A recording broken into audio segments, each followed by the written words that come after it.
Hello, everyone, and welcome to week two of the Collegiate Chess League's Fall 2022 playoffs.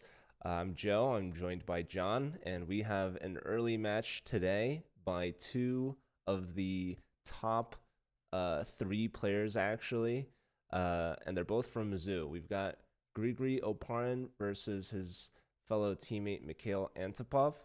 I believe you've got the game up. I John, do. how's it looking so far? It's looking pretty equal, I'm gonna be honest. Pretty classical, normal. Grunfeld. Um, I don't think anything too crazy has happened so far. I know a good amount of this was just book moves. I don't know if we're still in book, most likely not. We see Grigori going for this sort of flank thrust with the H pawn.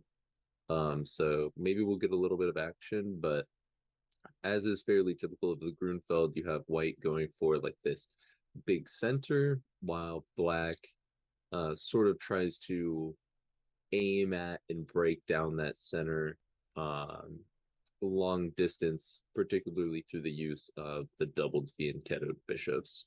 So it'll be kind of interesting to see how both players manage and whether this pawn that's now stuck on h6 sort of becomes a thorn in black's side for the rest of the game, always having to deal with, back rank threats and the dark squares and the use of like the f6 square.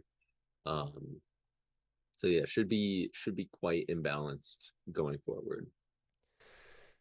All right. Well, these two players are teammates. They've played each other a bunch of times. We've also watched a couple of their games. Grigori's technically the favorite. He's the number two seed. He's also just slightly higher rated. And he's got the white pieces here. He's my favorite for the match, maybe even for this game in particular. Do you have any thoughts on that? I was also thinking that Grigori's probably the favorite as well. But I mean, it's two grandmasters. Their ratings are close enough that I think it's going to be quite an even match. I wouldn't be surprised to see this go to the blitz portion in order to determine a winner. I do have a question in chat. This is an early match. This is rescheduled. Both these players are actually planning on playing in the SEC. Are you gonna watch that, Butter? Do you know that's going on? I did know that's going on actually, and in fact, I might potentially. We'll have to see. A little bit of a busy Saturday, but if I am able to catch it, I definitely would like to. That's what I would say. Yeah, SEC has a ton of talent. A lot of players are gonna be playing in that. I think it might be at 10 a.m. Pacific, but I'm not sure. They might have some scheduling issues, but hopefully not. I do know that these players are expected to play later today. So again, they're rescheduling this a bit early so that they can play in the SEC. However, they do have a second round to play in, so the winner of this will move on to play against the winner between, I believe it's Ruifeng Li from UT Austin and Harshit Raja, also from Mizzou. So that's pretty cool. Um, if the two favorites win, we'll have Ruifeng Li versus Grigori Oparin, which would be a really big one. That could be a great match. And just quickly, White making a somewhat committal e5 move here to gain some more space in the center and attack the queen. I wonder if White's plan is maybe to put the bishop on e4, sort of pins the knight on c6 to the bishop on b7, and potentially threatens playing d5 at some point as well, sort of breaking open the center, freeing White's pieces, because despite the fact that White had gained all this space and control of the center, the pawns were sort of in the way of the pieces. At some point, you need to utilize that space by actually advancing the pawns. And it seemed like White thought that this was the best time. Black decided to put the queen on a3. It's kind of nice because it eyeballs not only the bishop on e3, but also the pawn on a2 if some exchanges start happening. So again, we'll kind of have to see how both sides decide to approach it. We see bishop b4 and queen d3. So now potentially a queen exchange, but also the pawn on a2 is hanging. Whether black decides to take it or not, and black is like, okay, I'll take the free pawn, thank you. And pretty much now white has to prove it, I guess you could say. I think Man, maybe knight takes e5. No knight takes e5 because it was queen takes a3. But yeah. I was looking at this interesting line: queen takes d3, Mhm. and if rook takes d3, there's knight takes e5. That is what I was also sort of looking at, but I think there's rook takes c8 there. Mm. Uh, a little Okay, well, intermezzo action. no. Oh wait, rook takes c8, and then what? Bishop takes. There's And bishop. then I just take the knight on e5. Yes. There's also, I think, one other issue with that line is that I think white can simply take back on d3 with the bishop. That is also most likely possible, yeah. Well, anyways, Antipov takes on a2, and now Grigri is using some time here. I notice a lot of games Grigri has been like way up on the clock, but this one's pretty even actually. He is up on time still, but it's only like 45 seconds. Yeah. Bishop g5, a nice move. Definitely poses a very difficult question to black. I was also thinking potentially, like, is there ever a knight f4 here? And we're just trying to sack everything on g6 and kind of go for mate or trying to queen that h pawn. Just Yeah. because almost all of black's pieces are all stuck over on the um queen side.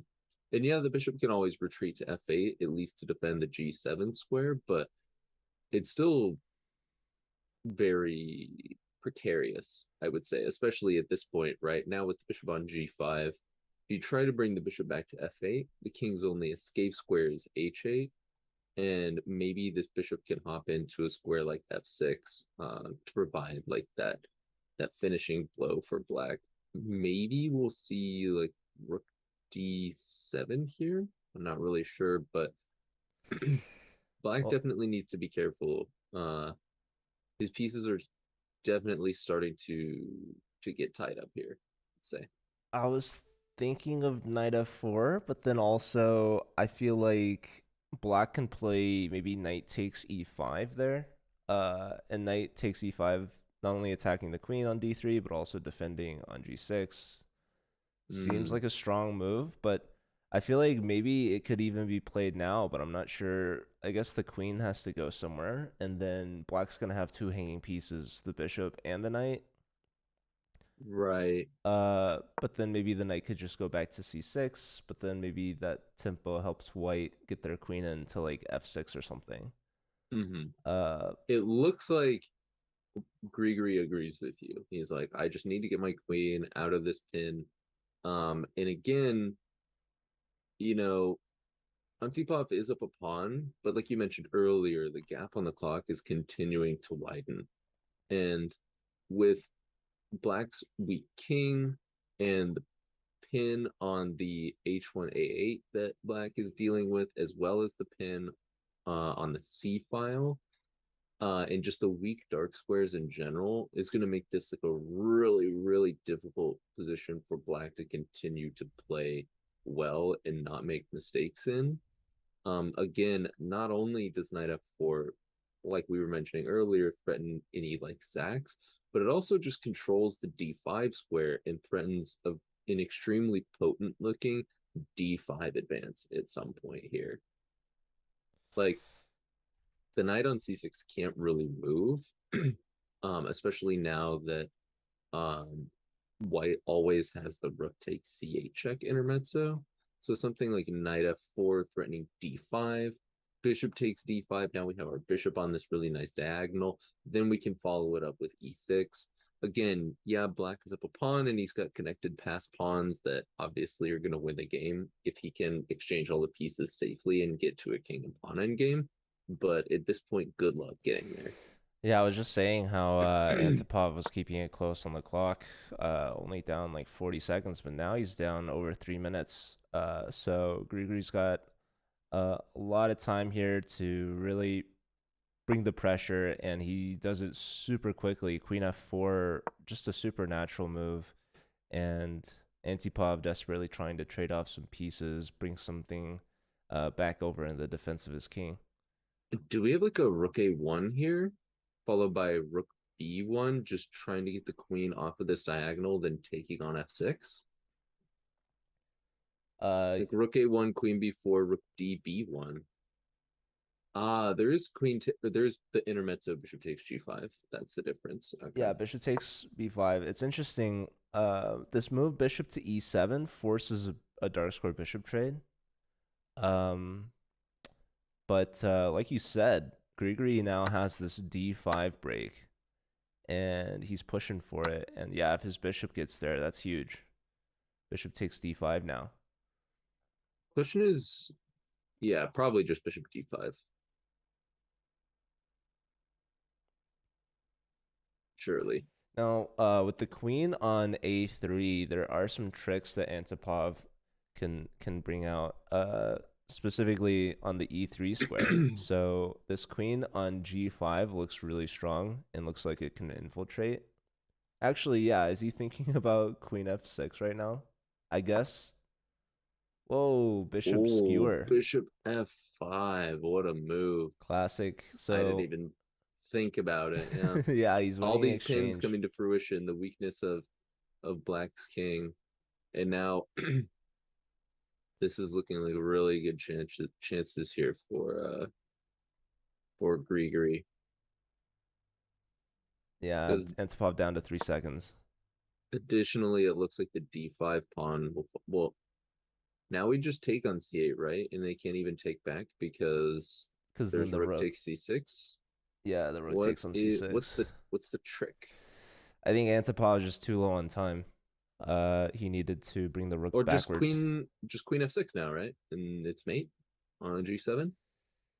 Queen Ah, no, there's f6, queen queen e3. e3, Very and tricky. then queen takes on h6. Yeah. Yep. I was thinking also queen takes e5, but True. so Grigri most likely Well, just planning here to take on c8, I would imagine. Don't really see what he's thinking about too he's hard. probably double checking, looking for something better. Like the last move, the obvious move was recapturing on d5, and he spent a Very lot of true. extra time to find this nice bishop f5 tactic, and so it's very classic of Grigri, to be precise. He Oh, does go for this, and I king think he just f1. does it because it's the most clarifying. Like it Well, forces yeah, it forces black to the take queen on trade h6 to essentially. defend, but now maybe there's like rook takes c6 or bishop takes b7. Now we just take on b7. Surely we just take on b7 here. Yeah, 4 seconds for Mikhail. There's queen Mm, takes c6, yeah, queen takes c6 and should you're just up be everything. GG. You're up the world. The world is yours, Grigri. Queen h1 check, you put the knight on g1, no more checks, GG. There is rook takes f3. He resigns after that. Okay. There's literally no checks with the knight on g1, even after you take on Rook takes f3 is check. f3. Then What after that, after g takes, then the there's no queen, checks. yeah, then the knight Yeah, covers all the queen checks. The knights yeah. are huge defenders of kings, especially against queen checks. Yes. Um, just how the pieces complement each other. Wow, that was Uh, a model game there from Grigory. Very nice. yeah, Very nicely done. I mean, that game was a classical example of how you continue to just mount pressure on your opponent through like consistently sort of taking control of key squares and using tactical motifs to your advantage. I mean, throughout that game, there were tons of pins, and then the constant pressure that White was putting. on key squares. And yeah, eventually Black just was not able to handle all of it and just completely crumbled. Awesome game. Awesome first game. Hopefully, Mikhail is able to strike back in the next round, his first one with White.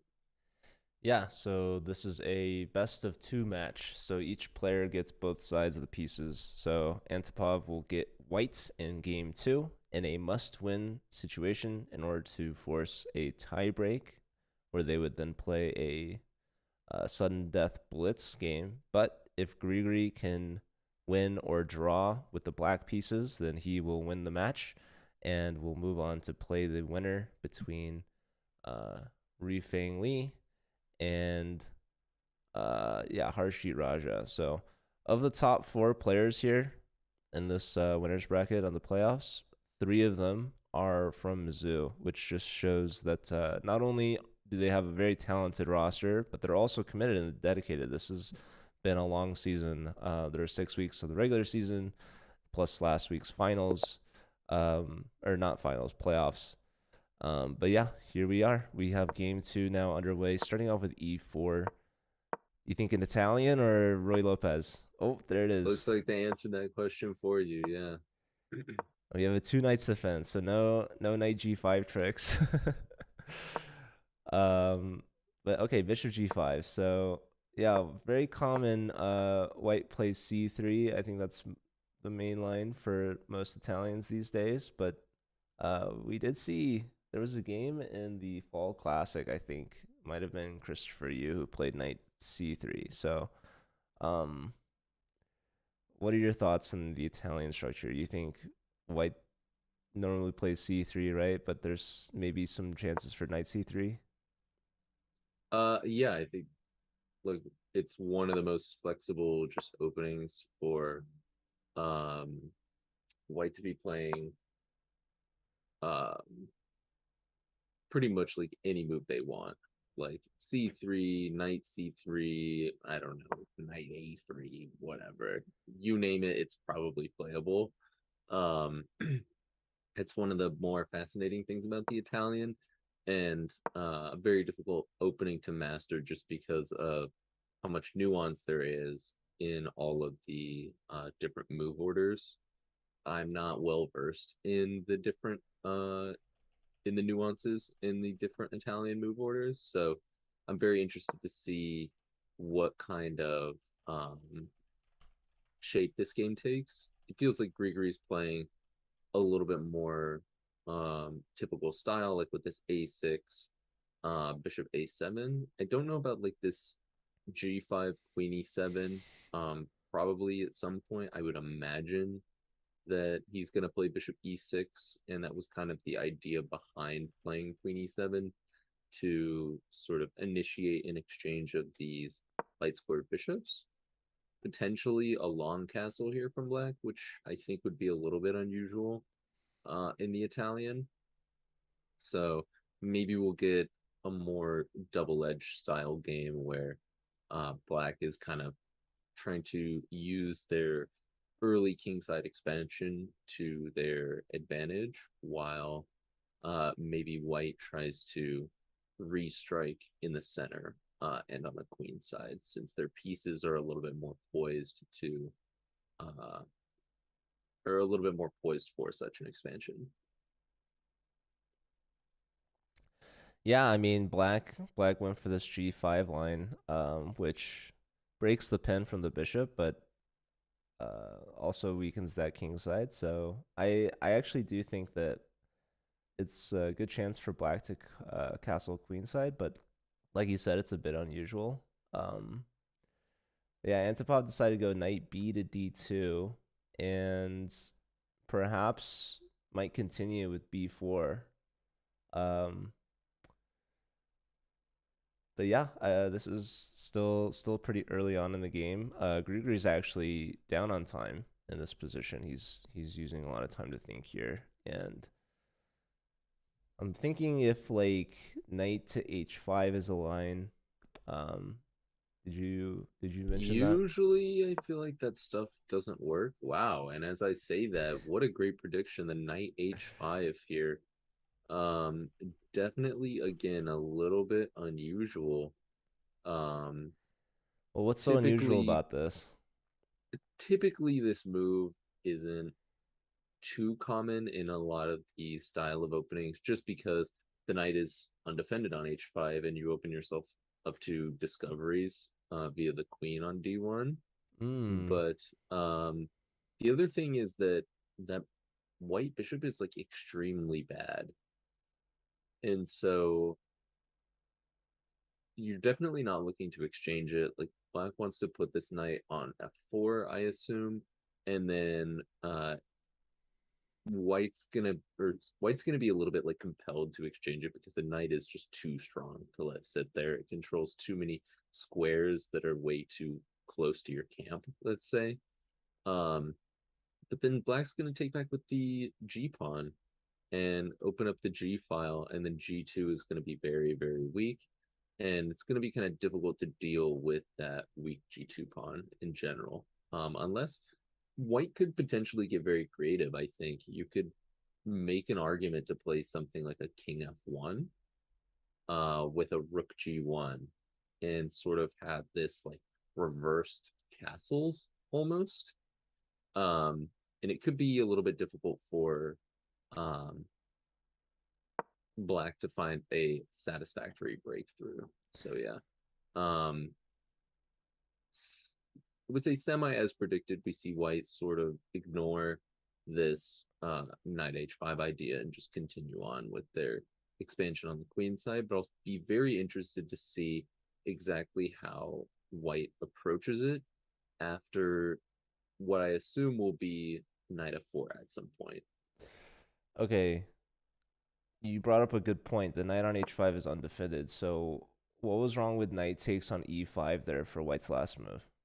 I think there was just knight takes g3, and the issue for white is that now you have two pieces attacked, the rook on h1 and the knight on e5. But can't you take on c6 intermezzo? You take on c6 intermezzo. Like There is surely, queen f6, like black just played, because you threaten queen takes f2 mate. So now you have a triple attack. but then there's knight takes a7. Then there is knight takes h1, again threatening queen takes f2 mate. Oh, snap. Yeah, so there's no knight Wow. takes c8. Yeah. Wow. That's awesome. I Yeah. didn't calculate that, I'll be honest, but I will say that I generally trust a grandmaster's calculation. So when Antipov played before, I was like, well, I guess knight takes e5 is just not well, possible. well, you would assume that knight takes e5 is impossible when Grigori plays knight h5, right? Touche. Yes. Let's even take it a step back. But Queen yeah, e2 here. Both players playing very slow and maneuvering. It looks like Grigori has a more direct plan of trying to bring this knight to um g6, yes, and f4. So I then think f4. Yeah, we might potentially see white try to do something with his knight on f3, like literally knight g1, just to force this knight to f4, this knight on h5 to f4 early. I see. I But I agree with that. I think you run the risk of allowing g4, which could get extremely bad. Mm, I don't really like what we have seen here from Antipov. I think that Grigri was trying to play a little bit more concretely here, and Antipov is just kind of like b4. Yeah, it's a move that makes sense, but at the same time, it's also a move that doesn't really do anything. It doesn't create any kind of direct threats. It's a little bit, it feels a little bit slow. It felt like, considering how direct Grigori is playing, that white also needed to play direct and b4 feels like a directionless move.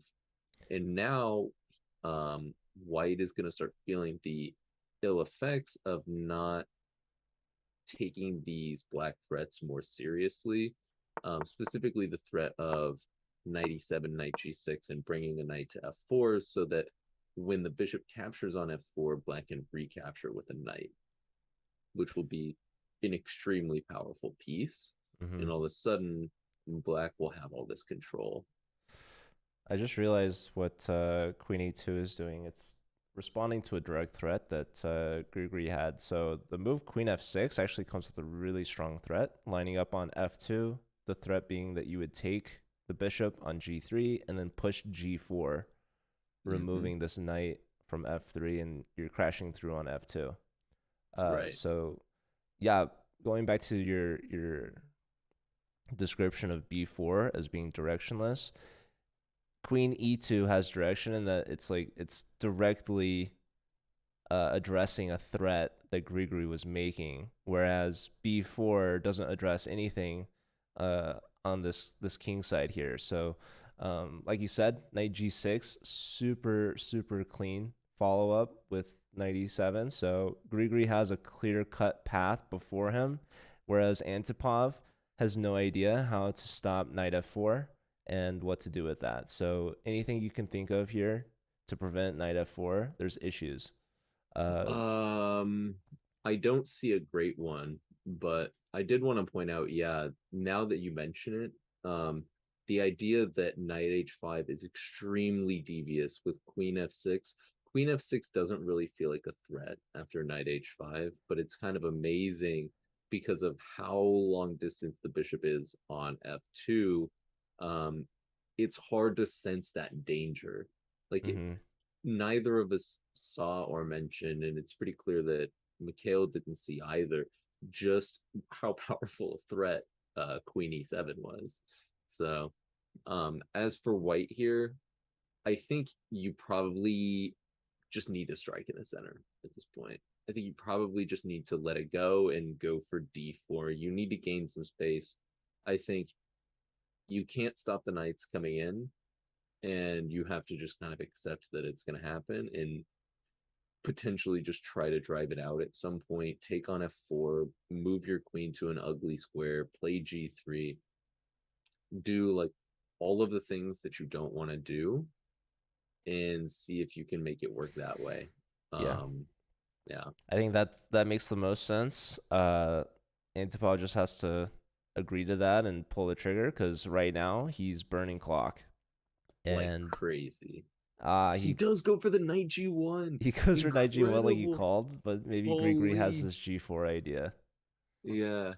So the ugly thing about g4 is that if you, because you would always want to meet g4 with h3 ideally, but the issue is that that undefends the bishop on g3, and the knight can capture on g3, and unfortunately the one piece that uh white always wants to recapture on g3 with is the um H pawn. h pawn, yes, and not the f pawn. So I mean, I assume we'll see knight takes g3 here. It's got to be the move. I don't see how it's not. Um, Yeah, this is just instinctual. Like I think experienced players have this like instinctual feeling like, bring the knight to h5. It's like, okay, well obviously we're attacking the bishop, but oh, maybe knight f4 is really strong.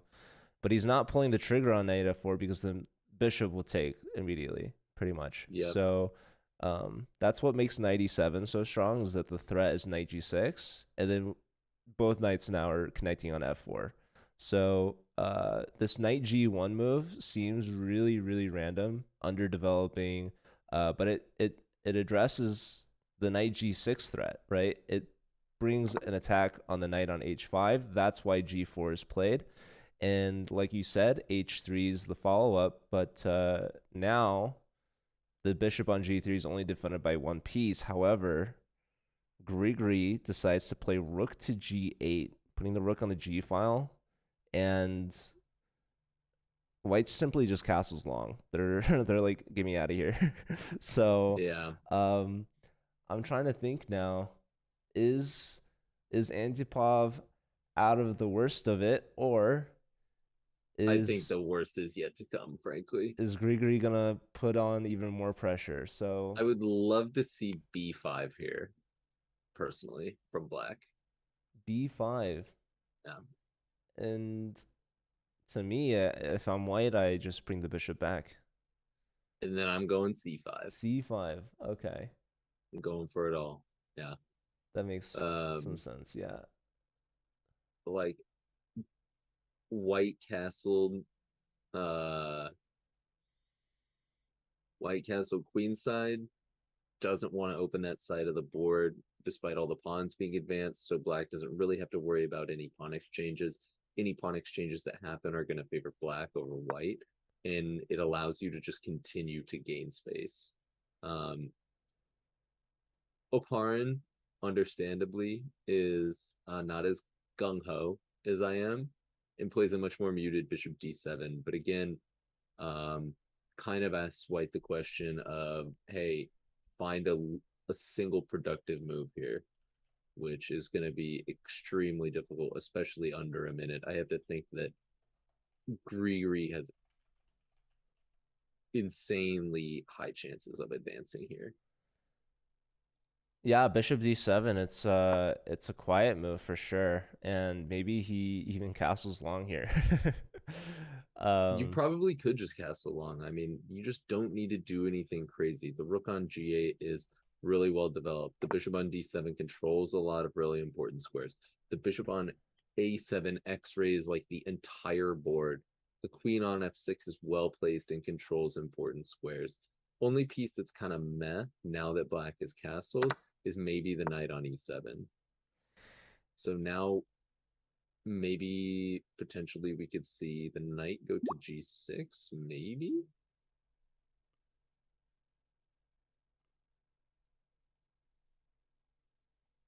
I mean, Mikhail is putting up a decent fight here and doing everything that he can,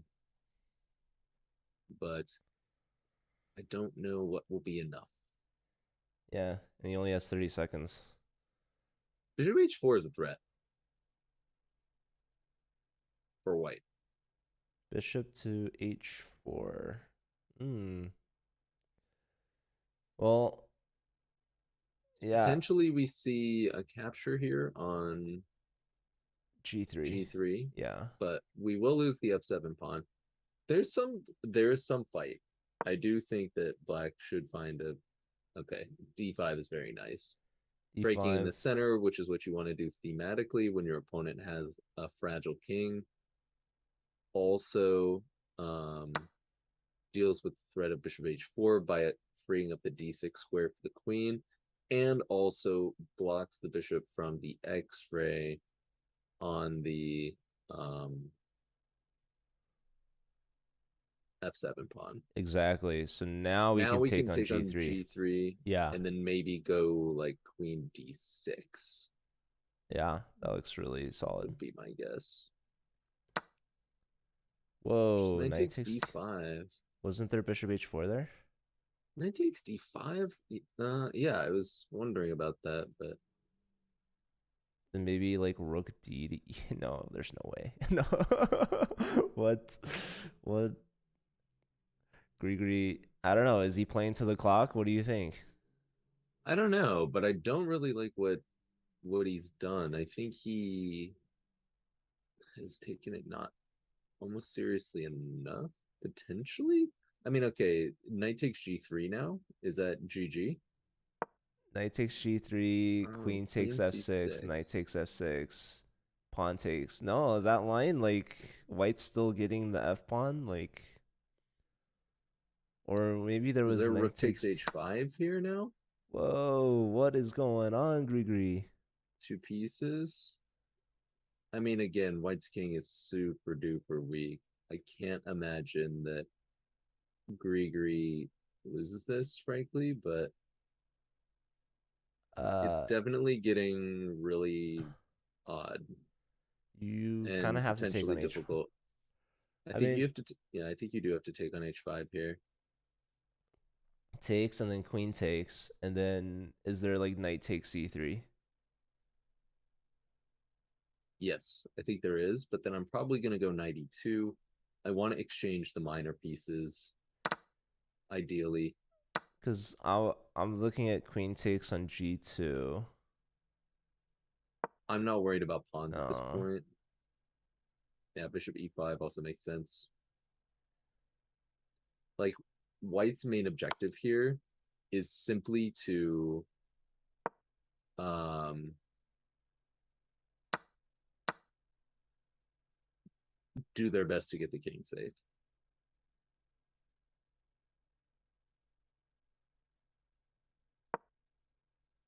Attacking the bishop. 5 seconds for Antipov. This is I know, crazy. this is just such a difficult position to play with so little time. If white's king was safe, I would say Antipov has great chances here. I mean, he's technically materially up a pawn. Although the one benefit I would say that white has here is there is immediately a huge rook c1 threat that I think is a massive deal. And I don't see a clear way to deal with it. In fact, Ooh. it might be in black's best interest to go king b8 here and just king a8. You don't want that king to be stuck on c8 with the rook on c1, the bishop on e5, and the queen on f7 all bearing down.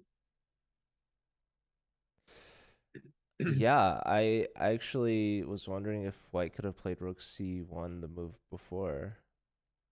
With the bishop on e5 hanging. Ah, you're right. Rook e8 comes with a threat. But I'm also wondering, like, can white play bishop f6? No, is there rook f8 there? Probably. Whoa, knight takes d3. I didn't think this worked. Like, because of just bishop takes d3. Oh no, the rook Yeah, on e8's defended by the queen. So, but yeah, after queen f5 check, then what's your follow up? You actually wow. just gave up a knight. And I now, think honestly, Grigori just hung a knight there. Frankly, bishop. Yeah. oh my goodness, what are we I mean, what are we witnessing, John? Mikhail is catching up on time here. Honestly, No, I don't think the time's gonna be an issue at this point. yeah. He's up. He's up a lot of material.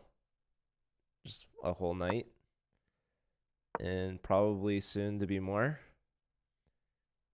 Mikhail just has to not blunder. Let's see.